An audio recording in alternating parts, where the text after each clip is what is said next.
Welcome back to Tears of a Drag Queen, where we rank anything and everything Drag Race. In today's video, we'll be ranking every single All-Star season from least rigged to RIGAMORRIS. In last week's video, we did every US regular season of Drag Race, but what fair would it be without including All-Stars? Now, in my opinion, All-Stars isn't that rigged. I mean, yes, you have questionable bottom placements, top placements, but as far as eliminations go, it's all left to the queens. They have to choose a lipstick and, vote the queens out. So like I said, these seasons aren't as rigged as the normal regular seasons, but there are definitely some riggery moments. So I'll be ranking every All-Star season, and join me in the comments on your rankings list of all the riggery seasons. Now let's get started. Coming in at number 8, the least rigged season in my opinion, and that is going to be All-Stars 1. Now, a lot of people were saying that All-Stars 1 was rigged for Chad Michaels to win, but in my opinion, rewatching the season and the challenges, Chad Michaels slayed it. And if you're telling me that production brought in all of these legends back, like Manila Luzon, Latrice Royale, Jujubee, Raven, Chanel, all these queens back, but they just want Chad Michaels to win the whole thing, it's hard to believe. And when you rewatch the season, you can see that it was pretty fair. Yes, there were some questionable outcomes from the lip syncs themselves, but overall, I think Chad Michaels deserved the win. If there were no teams for this season, I think maybe it would have been more of a fair chance, obviously, but as far as this season goes, I think it was the least rigged, and I think Chad Michaels deserved the crown. Coming in at number 7, we have All-Stars 2.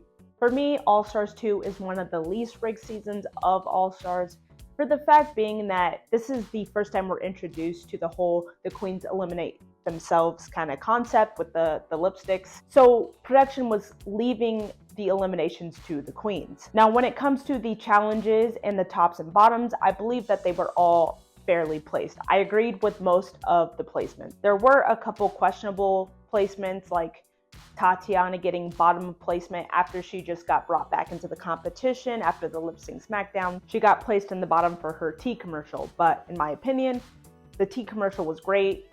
But then again, when you're placed against all these other commercial advertisements that were like top tier A+, I understand why she got the bottom placement. It was literally by like a hair. And then there was also another moment in the history of the world where I think it was a little rigged as far as the assignments of the characters. For example, we had Katya, who got Diana, but then wasn't given much to do compared to some of the other queens. Then you have Ginger Minj, who was also put in the bottom for her, but for her runway, which is fair because again, we're placing all these queens where everybody did phenomenal and somebody has to go in the bottom. So for me, it was pretty fair. And then also you have Roxy Andrew, who was in the bottom almost the entire season, because it was fair. She was put in the bottom by the judges, but it was the queens that were saving her. It wasn't the judges, so it wasn't production. And then again, like where it really compiled was after the finale, after the Riju Rochu, Roxy, got eliminated by the judging panel because they believed that she wasn't one of the stronger competitors, even though her friends kept saving her. Coming in at number 6, we have All-Stars 3.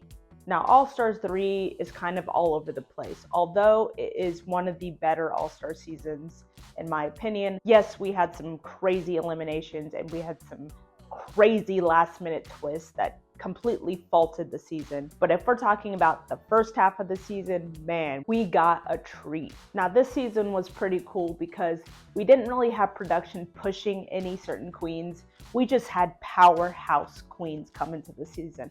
Binda La Creme absolutely smashed it. And then, of course, we have Shangela, we have Trinity, we have, all these amazing queens come in. There weren't major rigged moments, although I can name a couple. One, we have, again, not the history of the world, but we have the Divas Live, and where the queens are assigned certain characters from production. They don't choose. We have Thorgy, who kind of got left on the back burner for this episode because you have, great parts going to certain queens, and then giving them a great choreography, hilarious content, and then they give Thor, a kind of lesser part, and they're kind of like leaving the choreography up to her, even though they were giving choreography to the other queens. And again, like, it kind of left her with nothing to do. So she gets faulted and put in the bottom for that. And then I'm pretty sure is eliminated in that episode. And then we also have later down the line, we have Aja. I believe in the pop art challenge. It's a disco type 60s, 70s.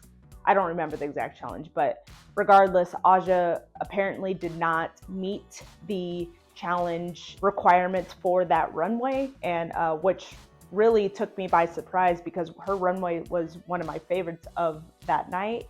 And she got put in the bottom for it and was ultimately sent home. But other than that, there wasn't any specific riggery moments that caused a butterfly effect to the future, besides, of course, the jury of queens towards the end of the season, where they bring back the eliminated queens and they choose who gets to go into the final two for the lip sync SmackDown, which is absolutely absurd. I don't know what they were thinking, but that just proves that this is one of the least riggery seasons, because production is literally leaving it up to everybody else to choose who they want to win. So coming in at number 5, we have All Stars 4. All Stars 4 is a weird one. We have arguably one of the best casts in All Stars 4, but one of the worst outcomes from a season. It's one of the more least rewatched seasons for a reason. There was just too many head-scratching moments. But as far as riggery goes, who was left at the higher placements of the season, our top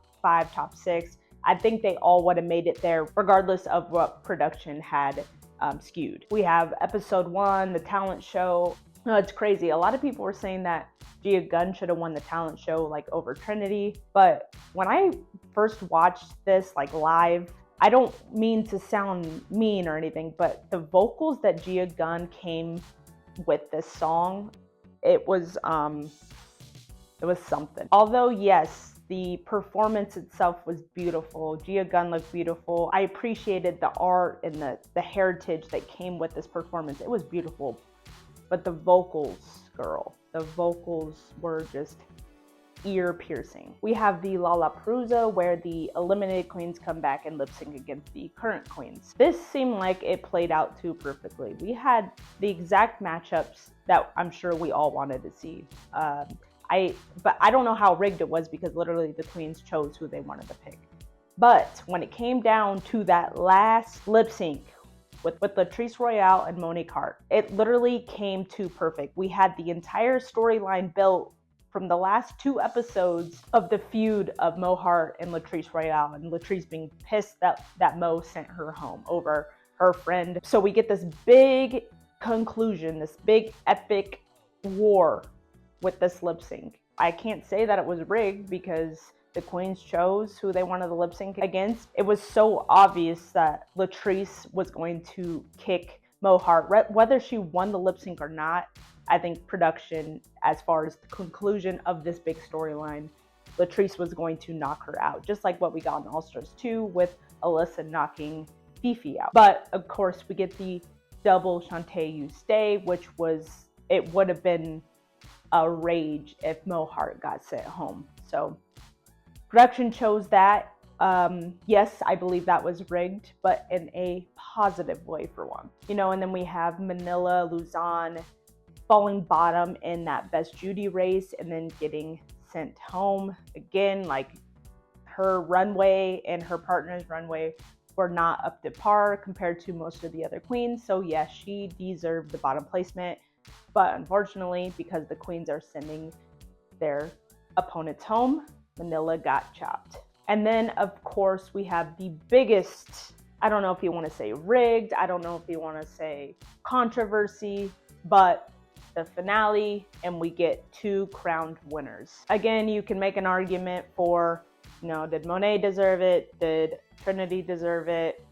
Whatever it is, they crowned 2 queens. I think this 2 crowned queens thing either came from A, they wanted Manila and Latrice to get the double crowning if they both had made it and slayed, or B, All Stars had crowned like 3 white queens in a row, or in all of All Stars, I guess, and they wanted a queen of color. Either way, 2 crowned queens, everybody hated it. Production, please don't ever do that again. Next on our list, we have number 4, and that is All Stars 5. Another controversial season. In my eyes, I really enjoyed All Stars 5. Maybe it's just because I really loved the cast in it. I didn't mind the challenges, and I did like the lip sync assassin twist.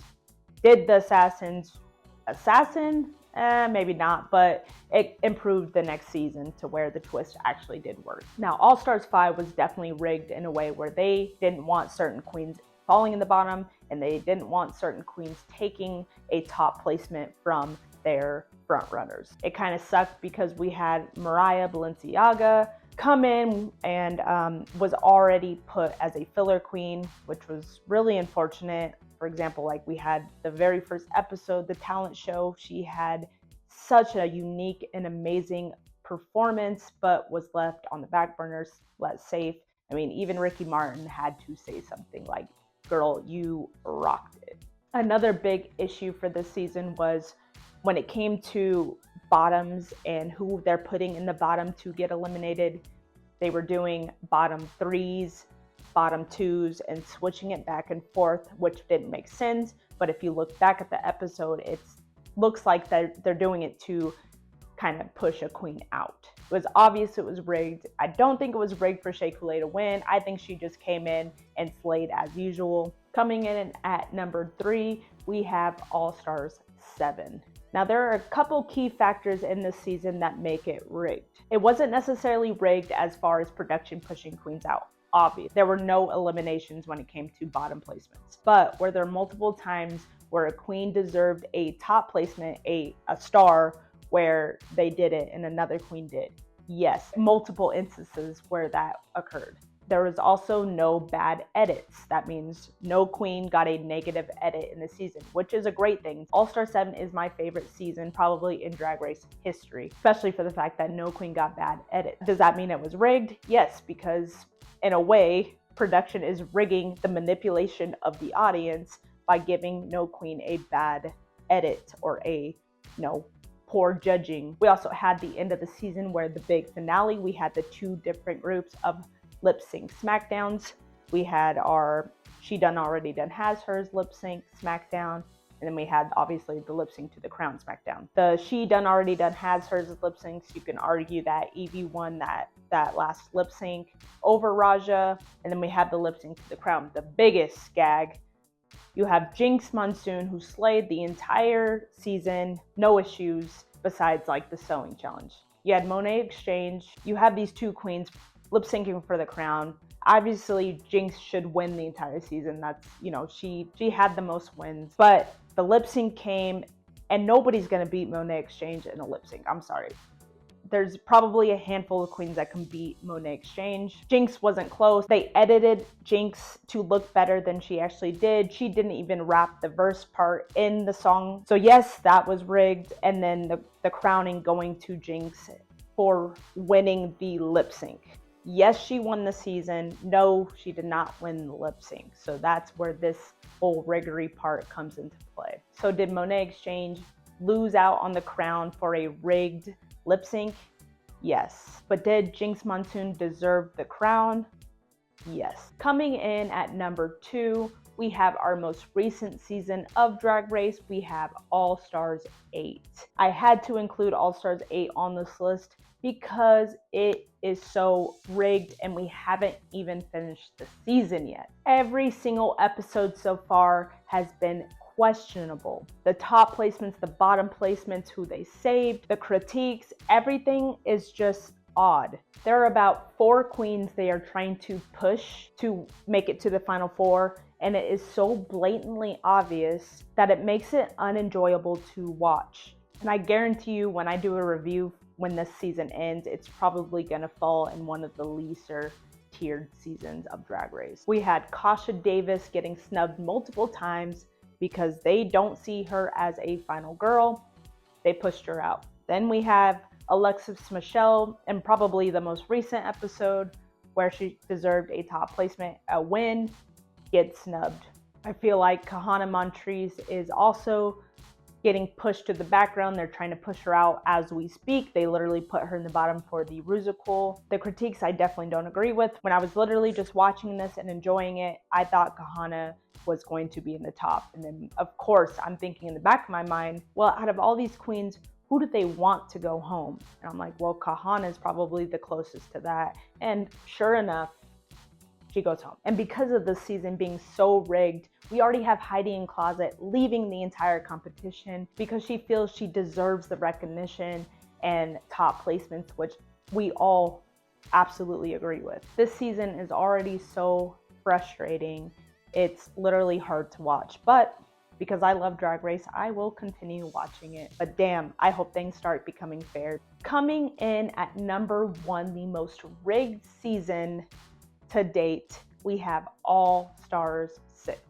6 was so freaking rigged. I cannot believe it anytime I rewatch the season. And it's crazy because a lot of fans really enjoyed this season. They say it's their best All-Star season of all time. It was cool to see all these redemptions, but it was so rigged for me. Like, it was mind-blowing. While yes, this was more of a redemption season, they brought back queens to just literally make them the filler queens, and they brought too many filler queens. And I don't say filler queen because that's what they are, because they're not. It's what production is labeling them as. We had Scarlet Envy coming in and giving us one of the best sewing challenge designs of all time, Safe. We had Akira come into the halftime show, but still somehow not good enough. It doesn't embody, she didn't embody Prince. Puts in the bottom, and then we have Eureka put in the top for Madonna. I'm a huge Eureka fan, but I just didn't understand the placement. Then we have the pink tabletop episode where the queens have to be vulnerable and tell their stories of specific situations in their lives, whether it be family, whether it be sex life, whatever the case is. The point of the episode was for the queens to be vulnerable. We have Scarlet Envy, who is being vulnerable, expressing how much love she has towards her 2 mothers. And then during critiques, we have Rupaul saying, "You made me uncomfortable." It was pretty hard to watch, and it was pretty uncalled for. Then we have one of the acting challenges. We have Sonique Love getting the main role for this challenge. She's not doing as well, and then all of a sudden we have Michelle Visage literally coming up from the director's chair up onto the stage and literally giving Sonique step-by-step monologue on how to do this part, which seemed just out of place and very odd because it's never happened before. Normally it's give them a couple tips, if you don't get it, move on. You don't get special treatment, but in this case, Sonique kind of did. And then she won the episode. Kylie definitely deserved the crown as much as anybody else there. Like, her and Raja probably had the biggest redemption arcs I've ever seen, and she slayed it. But that is going to do it, guys, for this video. If you enjoyed it, please give it a like. And if you haven't already, please subscribe. Also, join me in the comment section below. Give me your rankings of the most rigged, least rigged seasons of All Stars. And if you haven't seen already, go back and watch the regular season rigged. I'm going to be doing a top 10 list next week. So I hope to see you guys there. And again, thank you so much for joining me and supporting this channel. I will see you guys in the next one. Peace.